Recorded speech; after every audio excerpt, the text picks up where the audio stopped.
he's just interviewing Bad Bunny like on a regular Saturday and shit. Like Bad Bunny actually chose him and Molucco, the only two people he'll do an interview with before dropping an album. Yeah, so that's obviously big. Just to give them that exclusive. The only person that I don't think Chente kind of did an interview with this person, but not like just him. Right. Was Anuel.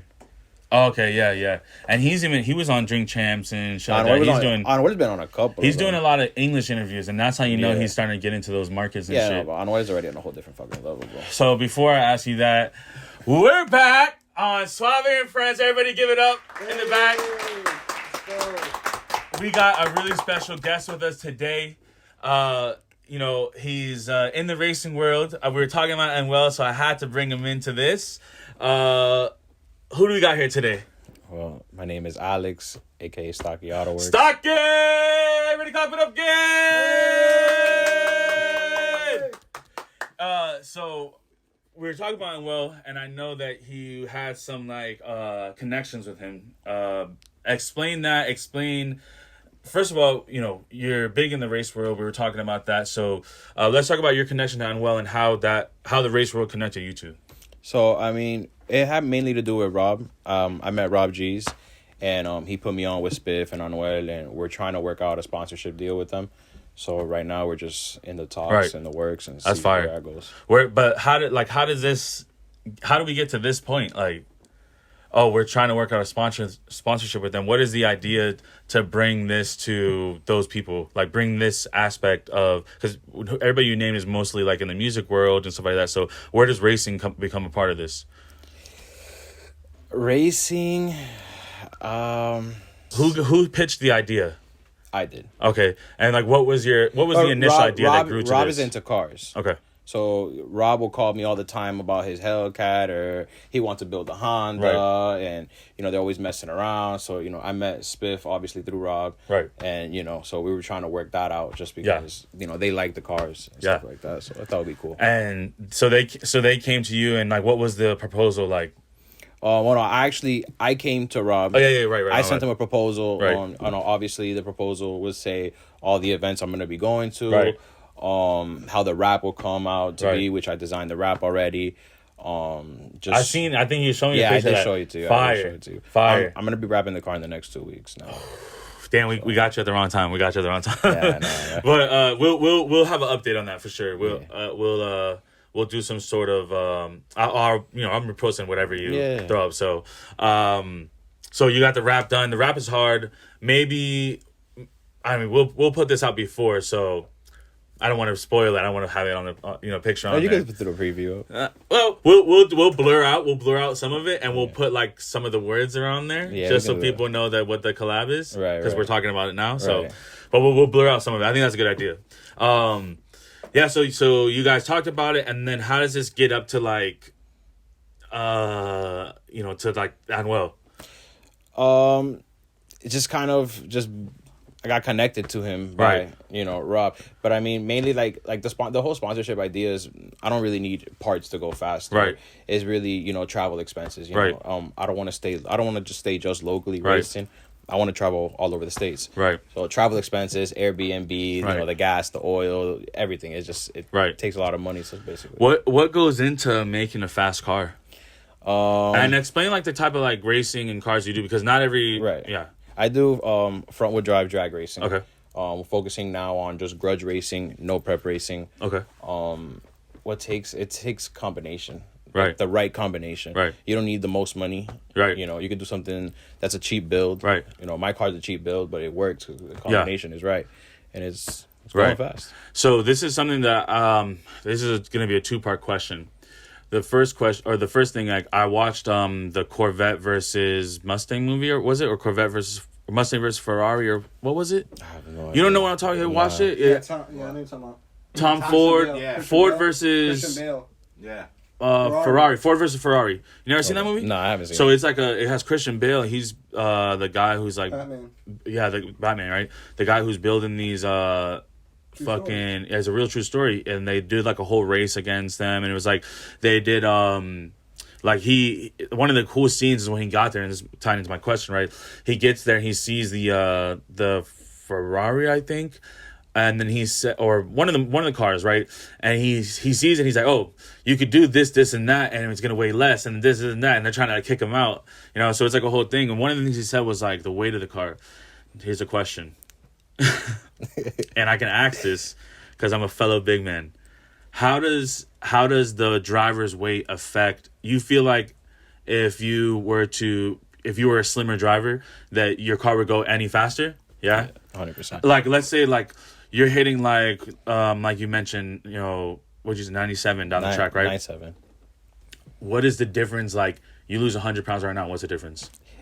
It's. I mean, I can't. Like 5, 10 Nah, miles? like so.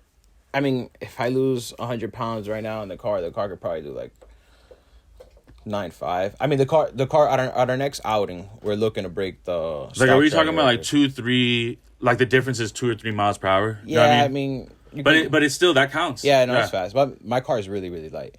I wanted to ask that because that's, and I think I've heard about that somewhere else too. Like, they made the cars really light. Like the little Formula One cars are like super light, really. Yeah. Like the body is like, you can fucking grab that shit off, but it's just like the big ass engine was just the weight. No, yeah. So I was wondering about that, and you know, I was like, fuck it.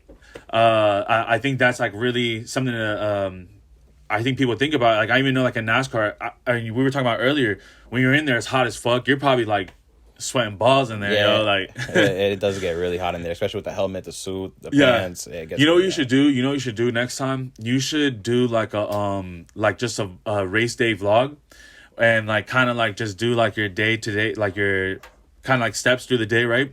And then weigh yourself beginning, right, and weigh yourself after, and see if you.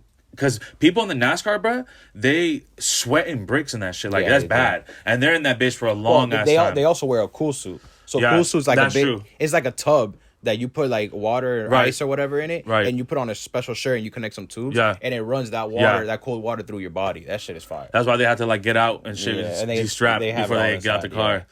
Yeah, that's crazy. I don't know. I think that's a crazy thing, and I feel like if it's a difference of 2 or 3 miles per hour, or like whatever, like if it's not a really big significance, you know, I feel like work smarter, not harder. You know what I mean? Yeah. Like, you know what I mean? Like, if I could do whatever I want whenever I want, then why wouldn't I do it? You know, but that's just that's definitely something that I feel like I don't know. I've thought about like with other like racing and stuff like that. One of the big things that people talk about or think about when thinking about racing, people who are not in it. I got introduced to racing through video games. So like Need for Speed, Gran Turismo. Yeah. How does that play a part in your life? My dad, since I was born, my dad was racing motorcycles. Right. Realistically, my dad, once I got older, my dad noticed I was getting older. My dad was doing a lot of street racing. Right. He cut back from the street racing and said, let's start going to the track. So I was going to the track, I want to say maybe like at 8 years old. Yeah. You know, younger. I was going to the track for a while. 4 or 5, bro. Yeah. And life, it got to a point, my dad had an accident where the fuel pump was dirty, it cleaned out, he hit the nitrous, the bike wheelied. When he landed on the oil pan. So it broke the oil pan and he fell like at 140 miles an hour around there. And I ran up to him. I was 14 years old. I ran up to him down the track. And he took off his helmet. He looked at me. He's like, promise me you'll never build a motorcycle. Damn. I was like, damn, I promised. And I kept my promise. And that's when we stuck to cars. So, you know. Damn, that's crazy. You know, that's crazy how, man, it sucks how like tragedy can bring like, how can I say that? And intuitiveness or innovation, right? Yeah.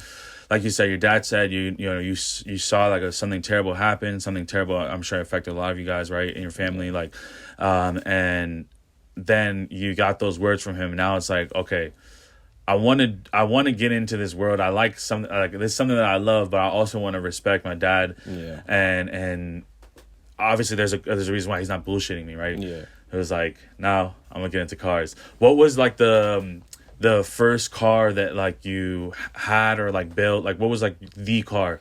Like when the stocky come before the car, or were you stocky first? No, so I mean, or after. When I turned 15, my dad gave me a Nissan that I did not want. I wanted a Honda. Okay. He gave me a Nissan. We ended up swapping it or whatever. So we did the Nissan. We put a swap in it. It was a VVL swap. Something simple. A what? A VVL swap. I thought you said a BBL. No. VVL. I was like, those are my notes for my next episode. Actually, my notes for my next episode. VVL. After that, I ended up selling the car and I got into like the stance world. Like wait, hold on. You got into the stance world. That's where we're pausing at. What does VVL stand for? So I don't even know what the hell VVL stands for. It's just, for me, it was like another VTEC. Okay. So yeah, it was like. So you got into the stance world. I got to the stance world for a little bit. Which is like when the cars on the floor. The little. Yeah, camber in the rear. I was breaking oil pans everywhere. Yeah, like a little pebble, like the music. One pebble will take this guy out. Yeah, 100%. I was one of those guys. I feel like, but that's just you're not driving that around everywhere. I was daily in that shit. Oh, that's you were 15 with this kind of car in high school. What's the racing culture at this time for a 15-year-old? Racing was it was mainly street racing. Right. Street racing at that time. La Fiebre, right? Yeah, La Fiebre was. I mean, especially everybody that went to Colonial. Yeah, everybody used to go to the Fiebre. Bro, even someone like me, like I would say like I'm like maybe a pinky toe into that world, right? Yeah. Obviously, like one of my next questions I was gonna ask you about Fast and Furious and shit like that, but I'm kind of like interested when I see like a fast car, you know what I mean, or a nice looking car. So I forgot where I was going with this. With the Fast and Furious? No. Well, that you probably got to the Fiebre before? Yeah, that went to La Fiebre, yeah. So going like just seeing people like. I would go with homies who have like fast cars, but they're stock. You know what I mean? Yeah, of course. So it'd be like a Mustang or like a nice BMW and shit like that. Like got a little speed in it, but like we're just there to chill. You know what I mean?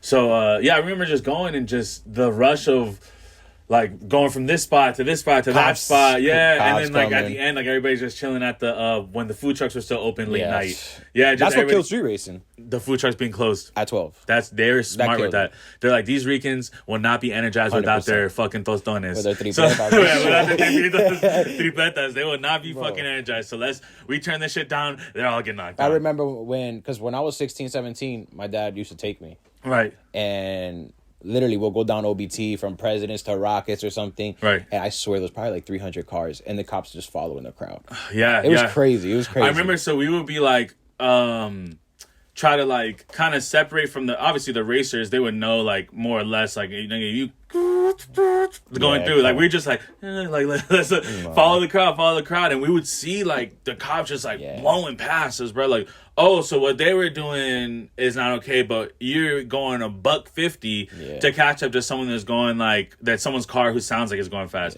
And most of the time, like going from spot to spot, it wasn't like more or less a race. You see some people like trying to get there first and shit like that, but I feel like they catch it to like, yo, we get to this spot, people go to the end of the street, make sure it's clear type shit. It felt like Fast and the Furious, bro. And the funny thing is, Fast and Furious, I lived in a neighborhood that was close to it. Literally my house was like 10 minutes away from the Toretto house. But when you go there, it doesn't look exactly like it. Course. So I don't think that shed is there, but it's not as big. It's like it's a small shed, but it's not like a car can fit in it, right? Right. Whereas you go back and you see, I think they put like green screen around. What are your top 3 favorite Fast and Furious movies? Fast and Furious 1. That's obviously the best one. And they don't have to be in order either, but no. Are you putting in order? No. Okay, so you basically the best. Fast and Furious 1 is the best one. That's my top one, honestly. Okay. My second one is probably gonna be. Damn. No. We're at fucking 10 now. Yeah, and they're whack now, but my second favorite one's probably Too Fast, Too Furious. Ludacris is in it and everything. And then my third one's Tokyo Drift. Okay. Tokyo Drift. You got to add Tokyo Drift because they just added a whole different. It wasn't even racing anymore. Yeah. It was So it was after Tokyo Drift, for sure there was no more real races. Nah. Look at now, they're flying in the fucking space now in a car. I like the one scene. I'll give you my top 3 after this, but I like the one scene where in one of the most recent movies, he's in the Camaro, or whatever, the Mustang, or whatever, and he Toretto, right, with Letty, and they're about to they're getting chased by a helicopter, and he hits like the bro. And then the tank and shit they have. Oh yeah. Yeah, that shit's hilarious. All right, my top 3 is pretty much the same, but my favorite, I mean, it's one of my favorite movies of all time. Is number 2. Fucking love that movie. That's my first. Second is 1, and then third is Tokyo Drift. I feel like the Fast and the Furious is not based on racing anymore because of the impact that they really had on the community. Yeah. Because let's be honest, Fast and Furious came out 2002, and the streets were... Yeah, check it. I have homies who were young at that time, right? But they can still, like, this is what I love about having friends from different places. You can ask them about those times. Like, yo, when Fast and Furious dropped in your city, I know you were in second grade. I was in second grade or whatever. Like, but I have vivid memories of shits in second grade that I did, right? Watching that movie for the first time, and my dad putting his hands over my eyes whenever the nigga put his whenever he put his hand up the girl's shirt. Oh, you know what I mean? Yeah. He's like, oh, when you come home to this, right? Who was that? Ja Rule. Yeah, when he loses Monica. Yeah, Monica. So that was Ja Rule. That's funny. So shit like that. So I asked him, like, I love asking him stuff like about like different like time when music dropped, or like I'll have homies like, yo, how was Dipset for you because we were in like in 6th, 7th grade right when that came out, right?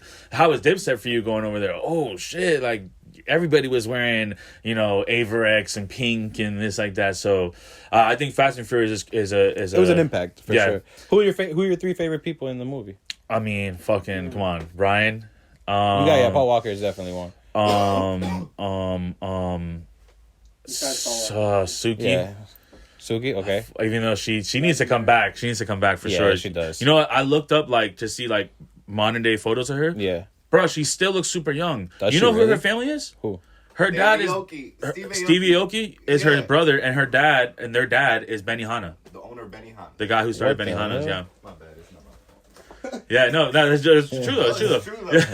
No, you're good. The guy who started Benihana, that's his 2 kids. Well, some of his kids, right? I think he had more than them too, but bro, she still looks super young. Like, not from they say black don't crack, but Asian women, like some of them really just keep that super. Like Lucy Liu, and that she came out. She was big around that time in movies too, right? You know what I mean? Charlie's Angels and Kill Bill and shit like that.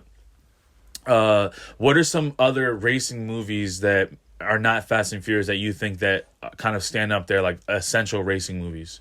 I forgot the name. I think it's Gone in 60 Seconds. Gone in 60 Seconds. Okay, that's my favorite. That's I think that could possibly be one of my favorite movies. Okay, Gone in 60 Seconds. That should reminded me of the East Side completely. Okay, you couldn't leave a car. You couldn't leave a Honda. Nicolas Cage. Nicolas Cage. Yeah. I remember the poster of it, but explain it. All right, so basically it was a brother. It was 2 brothers, but one of them retired from stealing cars, and then the little brother continued. Yeah. But he got himself in some deep stuff. Yeah. That the big brother had to come in and take a certain amount of cars in a certain amount of time to save his brother's life. Oh, okay. Dang. And so what's like the... Give us the movie. What's the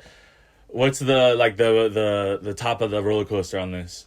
It was how many cars he had to steal and saving his brother's life. Like what's like the end? The Mustang. Yeah. So he goes to steal a Mustang. This is like the umpteenth car that he stole. Like 1 of 50 or some shit, right? Yeah. It was like a specific car that was like really rare that he had to take, and it was. And did he get it? Yeah. Okay. How does the movie end? Like his brother's free? Yeah, his brother's free. Okay. Yeah. This is Nicolas Cage, right? Yeah. So Nicolas Cage is stealing the cars.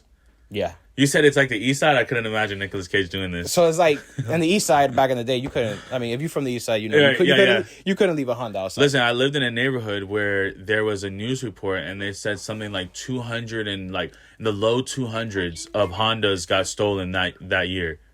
Where, here? Yeah. No, in a neighborhood that I lived in on the East Side. Yeah.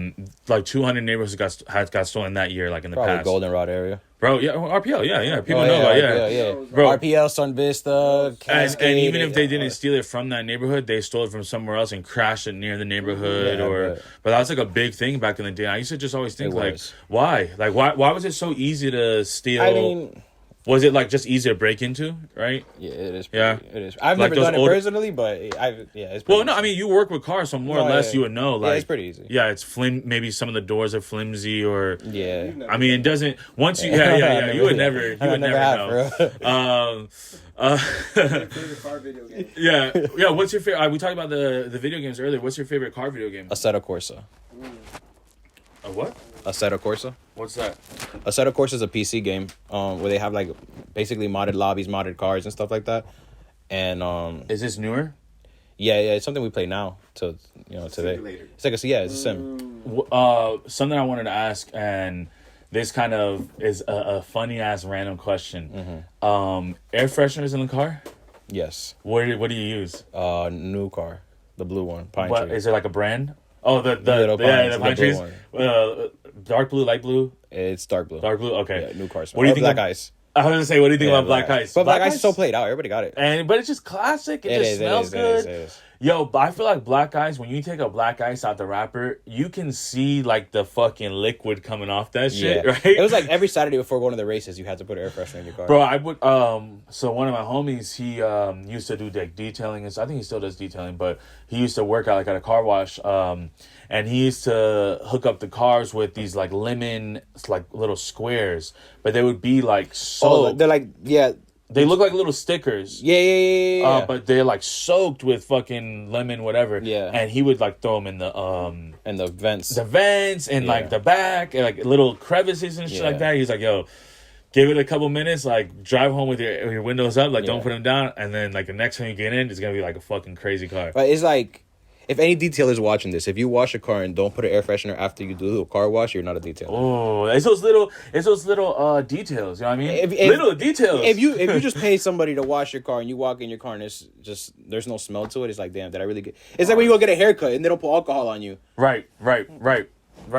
I that's true. It's funny. It's little details, but it really is. I feel like every craft has like certain things that they do, and that's what you get a tip for, right? 100%. I feel like that's what you get a tip for, right? You're doing the job, and I'm paying you for what you charging, right? At the end of the day, you know what I mean? The tip is coming from, I like that you fix the seats at the end. You know what I mean? Put the seats back up, wherever. Yeah. Or I like that you, maybe like if there was something in there, you clean it up and then you put it like back how it was, you know what I mean? Or little things like, putting the stuff in the vent. So that's fire. I kind of tying back into the rap part. Or do they call that rap? What? Like, do they call Spanish rap, or do they call it like Spanish trap? I call it rap. Rap, yeah, it's still like rap. They do it with the extended R. No, like Spanish rap music or rap music, whatever. What are some of the best car bars? Put you on the spot right now. What are some car bars that like? You don't know any car bars? He had a car bar on the song he rapped on. No idea. That's funny. That's why. You don't got to rap it, but what was the car and like what was the bar? It has something to do with like a certain gas and stuff like that. Okay. But I haven't heard any rap songs that are like. I don't think any rappers really know. I wrote this question down, and I should have been prepared with some examples of myself, because now I'm thinking in my head, like, because I thought about it a lot at the time. Yeah. But damn, I should have wrote some down. Like Currency raps about cars. Like, Currency, right? Yeah. T-Pain is actually into drifting. Right. He's sponsored by the company I used to work for. Yeah. Oh, let's talk about that. Some ups and downs in this industry. Yeah. Walk us through that. What company was that? And it was Competition Clutch. You said used to, so yeah, what does that mean? So Competition Clutch is a big clutch distribution company out there in Georgia. They flew me out there. Right. They offered me a job. I was a director of the racing program. They painted me a whole big story, a bunch of money, moved out there, let everything go. I think I seen you posting about this at the time. I had to shut down the shop and everything. Right. I went over there. The owner just piece of shit, honestly. Yeah, and I feel like when you get to that stage where it's like you have your shop, you have things going for you, you have like a steady like regimen of like, this is what I gotta do and whatnot, and then someone's like, yo, look, it's a lot of times I hear people like say, like comedians, for example, right?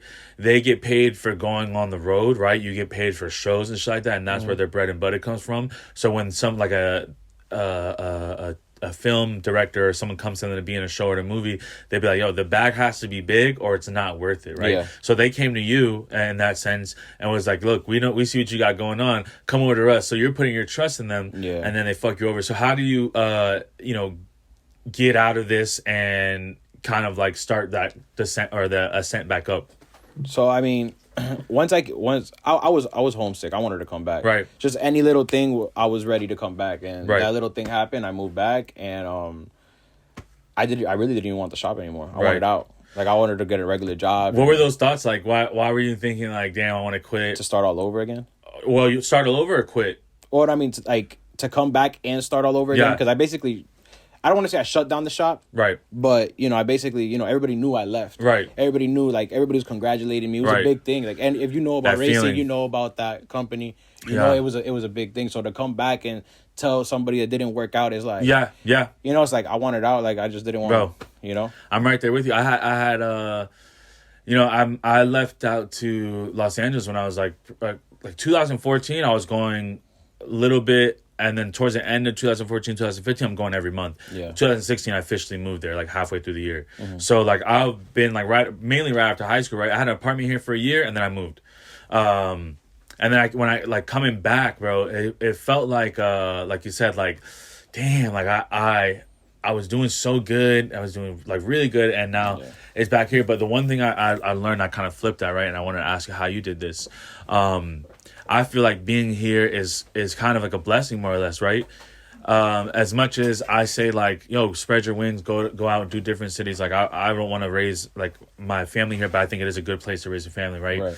But I want to I don't want to be running into people I know in the grocery store when I'm 50. You know what I mean? Like, I don't want to see people like that. Like, I want to start like my own little thing and like have my kids have their own little thing that's like separate from everything that I grew up with, and maybe they have certain things or opportunities that I never had, right? Right. Mainly what I'm saying is like, because we do have something like that, I think that using it to our advantage is even better. Like, bro, we have more or less like a lot of our connections are here, right? And if it's not, I don't want to say like an easy connection, but it's a more organic connection, right? Yeah. It's not like you go somewhere and you meet someone, you see him for a few times, and now it's like, yeah, that's my boy. Like, no, this is someone who you're maybe more or less might have known them for a long time, but you just maybe you have two homies that hang with one of their homies, or maybe there's all these connections. I feel like it's a lot easier to rebuild yourself, right? So how does that play into how you came back from that slump? Or what was like the roller coaster back up? Honestly, I mean, what helps you really get there is just having those close friends, right, to push you, right. You know what I'm saying? I had, thank God I have, friends that never let me give up and push me. And one of my friends rebuilt my whole office. Okay. He I was going to ask that. Was your current shop now, like the new shop, right? Yeah. Is the same shop, but just remodeled type shit? My boy Alex came in and he said, we're going to go all out. Yeah. And he's like, just buy all the supplies, we're going to do it.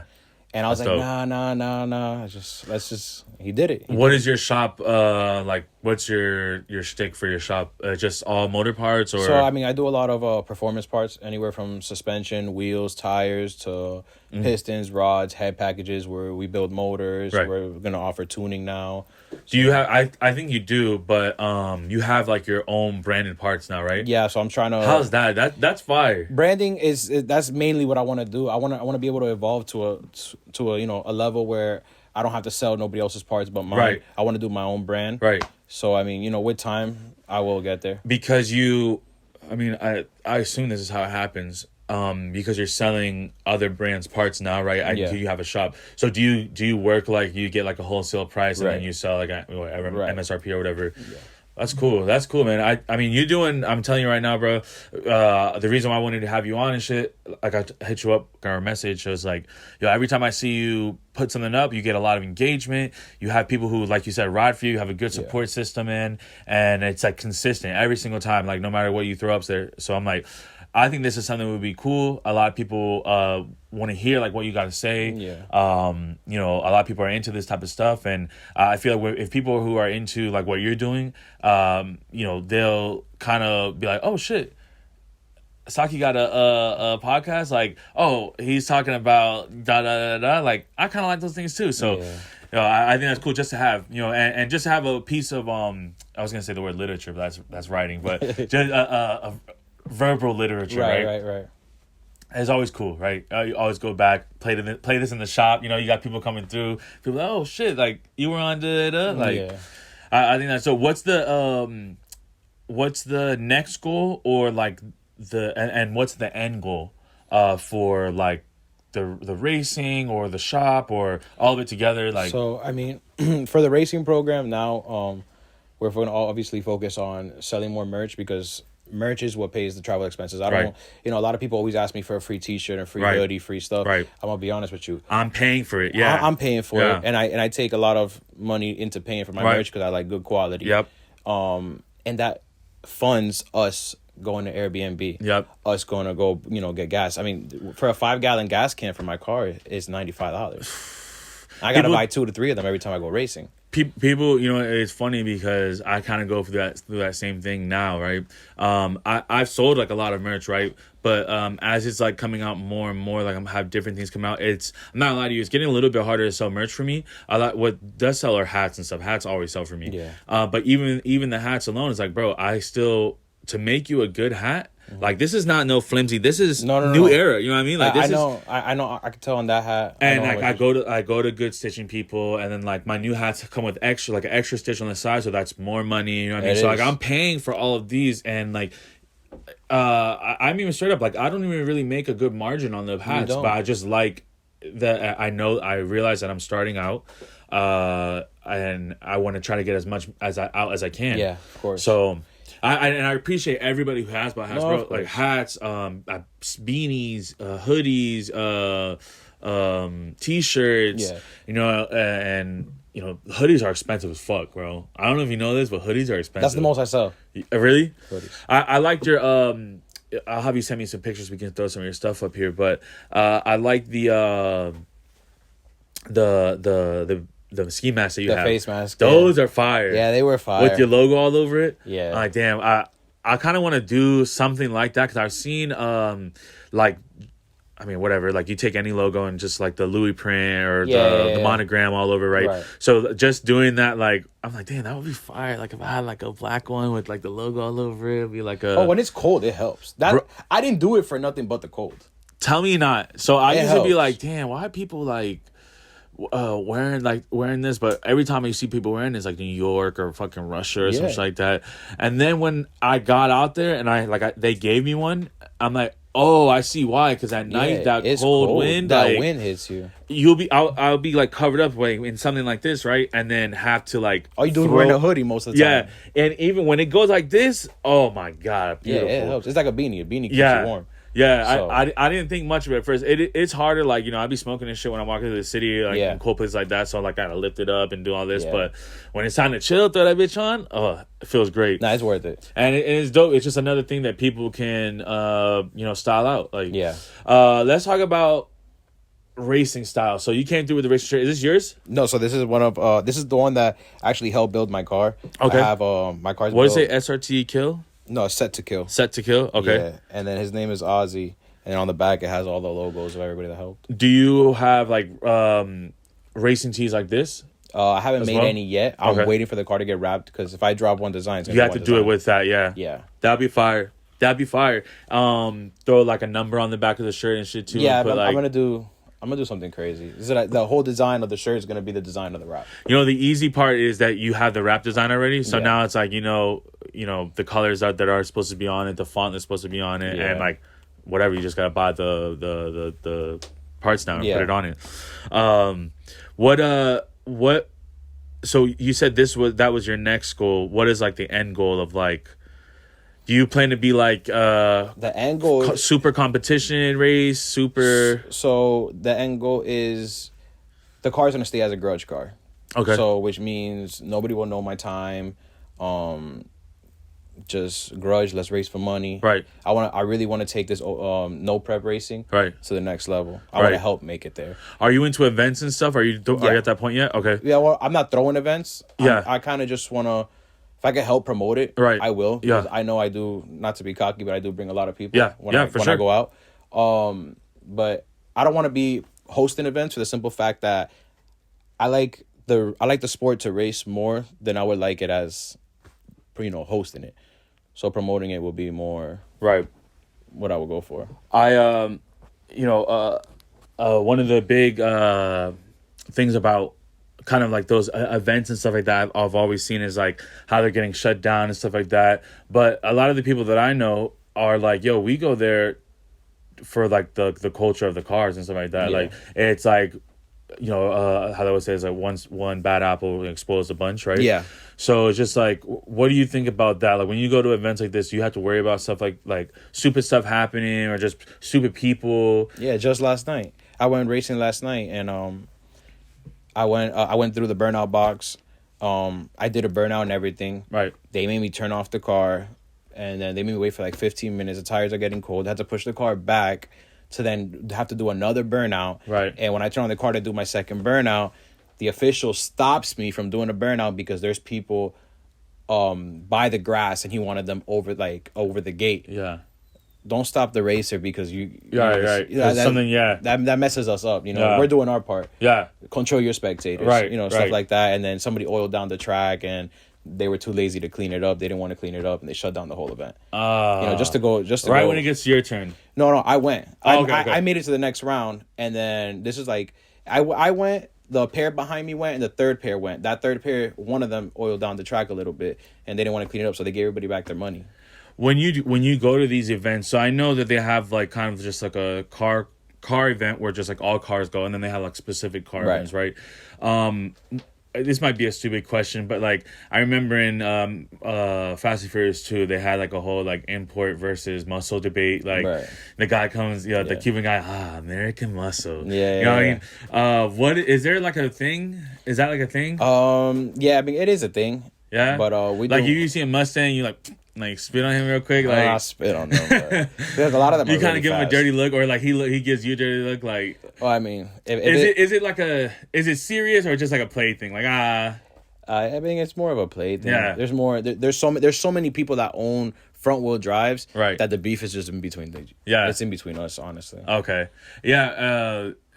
What is the competition like off the track?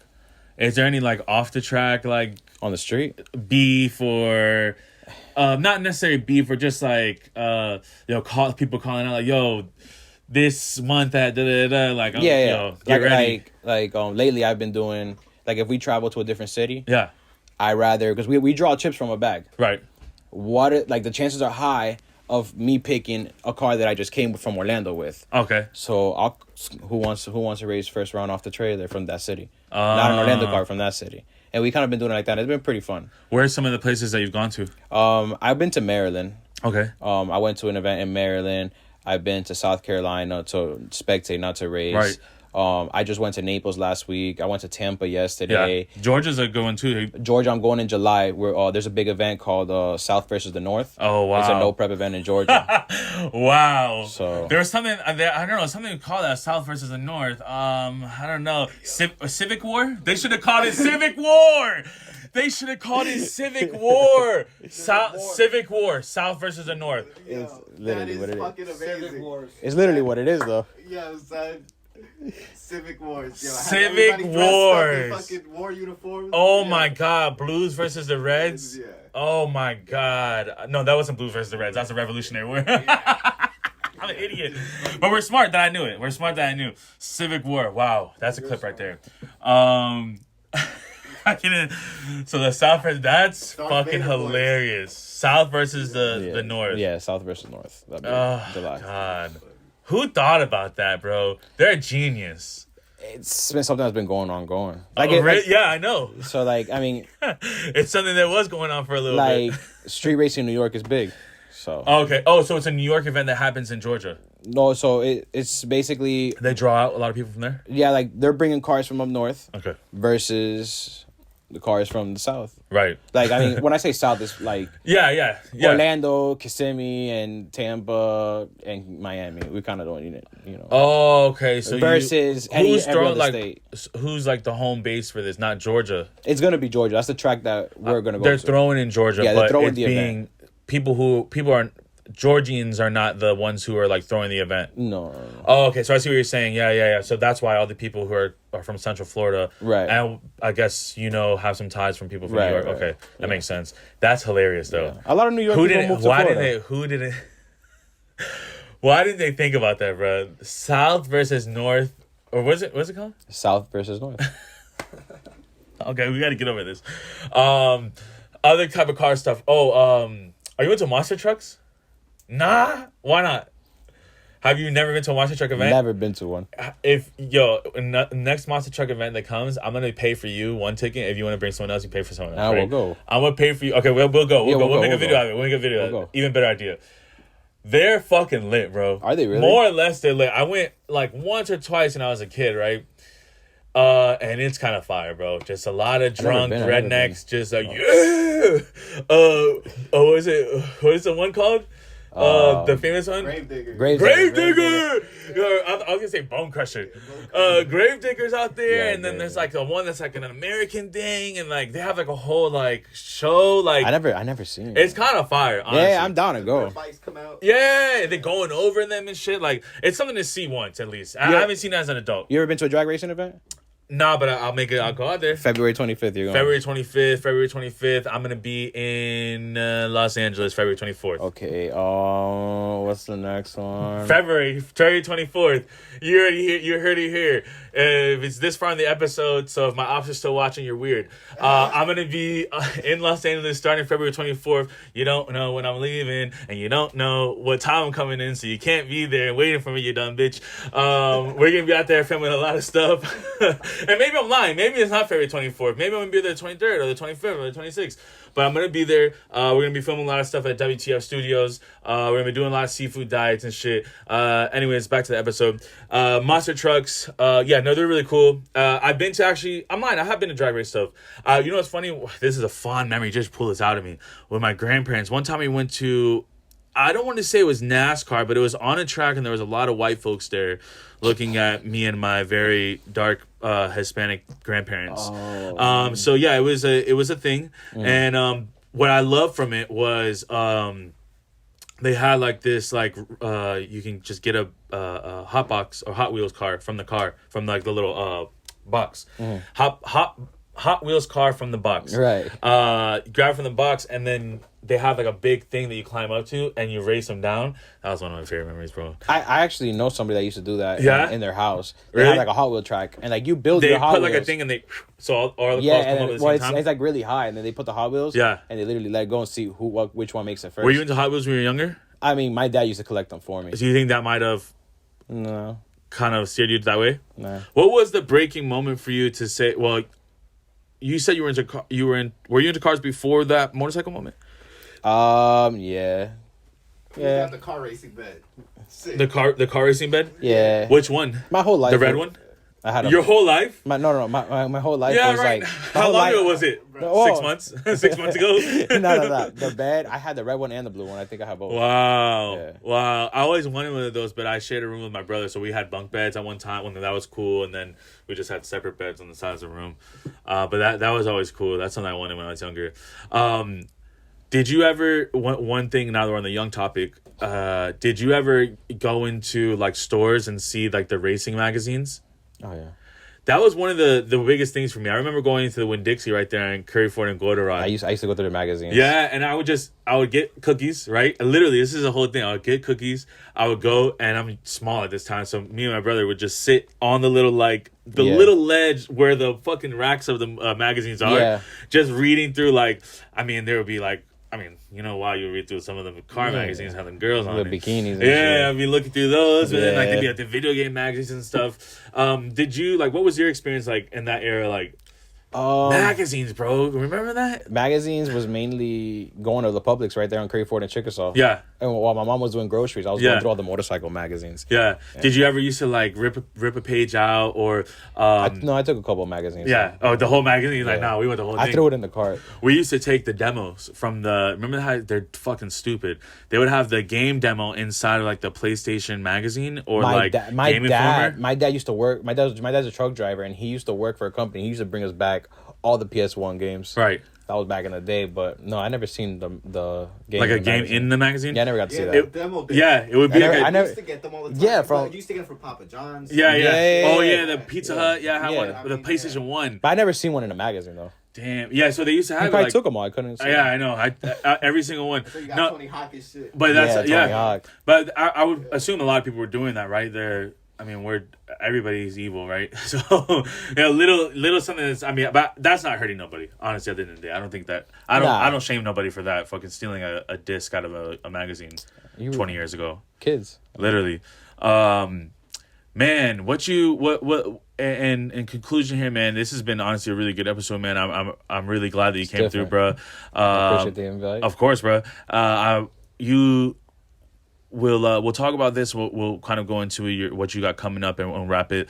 You wanted to start a podcast too. You have mentioned kind of the idea of it. I thought it was good. Do you want to talk about that at all? Yeah, we can talk about it. So what was like the idea that you told me? So the idea as me and it's my two friends and I. Right. It's gonna be called Street Talking Wings. Right. It's gonna be about just no prep racing for front wheel drive. So we basically want to interview the people that are putting in work now. Right. The ones that are going to events, winning events, or just putting in work.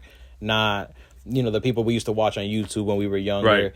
And realistically, every guest that we will have a different flavor wings. Like, like let's say you're a guest on our podcast. What's your favorite? Yeah. Flavor. So I was talking to you about this, and I thought it was such a great idea. I think that's perfect. I think what you should do is kind of do like a background on them and kind of like match a flavor to the person. Like this person has red hair, so you're like, yo, today we're eating hot wings. Yeah, you know what I mean? Or I didn't think about that. This person is Asian, so we got an Asian inspiration. Yeah, something like inspired wing, or they're from Brazil, so we got a chimichurri wing, or whatever, Colombia, whatever. So I don't know. I think that'd be dope. That would be dope. That's some free game right there, free game. But no, I think it's cool. Like I was mentioning before off camera, like it's always cool to have a niche. It's always cool to like stick to that niche. In closing here, brother, what do you got coming up? What do the people need to know about? You mentioned you have some racing dates. This is your camera right here if you want to talk into it. Where can they reach you? Websites, Instagram handles, all that. All right. So for the rest of the year, we'll be traveling all over the States. No prep racing. I'm not really trying to focus on index racing. If you guys want to follow me on Instagram, it's _Stocky with 2 Y's _. My website to buy merch and parts is www.stockyautoworks.com. And you have a public location for your shop? Yes, 2579 North Forsyth Road, Suite D as in David. Come check us out whenever. We're always there. Let's go. Yeah, man, I want to appreciate you, brother. Thank you for inviting thank you so much. I'm going to stop by your shop to bring you your hat. Trade swap. We'll do a jersey swap. Yeah, merch swap. We'll do a jersey swap. And yeah, bro, we're going to look in this camera, the big one here. We're going to wrap it up. We're going to point at the camera, and with some jubilous joy, we're going to say Suave and Friends. All right. All right, 3, 2, 1. Suave and Friends!